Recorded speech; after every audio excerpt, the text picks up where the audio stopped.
Un film qui représente à lui tout seul l'excès d'une génération, How to Have Sex. Alors dans ce film, afin de célébrer la fin du lycée, 3 amis vont partir à l'étranger pour se bourrer la gueule et faire la fête H24. Et vous l'avez compris, cette production britannique va jouer sur l'effet Spring Break, comme on l'appelle aux États-Unis. Et on est donc totalement dans la démesure, l'alcool, les fêtes, la privation de sommeil. Et pendant ce film, c'est donc un moment total de débauche que l'on va voir. Les protagonistes mettent leur vie entre parenthèses pour s'évader.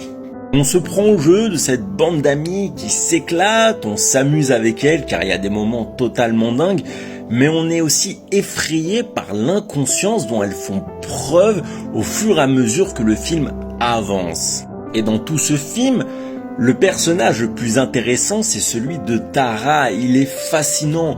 On voit comment en fait, le fait de faire la fête, c'est une carapace. Ça cache une douleur à l'intérieur d'elle, un mal-être, car finalement, on se rend compte qu'elle n'aime pas sa vie.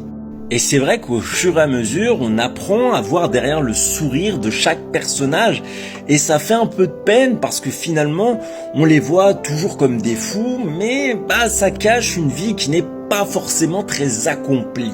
Et ce film est donc un énorme coup de cœur car au-delà d'être un film de fête à la Projet X, il nous montre aussi la douleur de ces personnages derrière la façade qui ne pense qu'à faire la fête.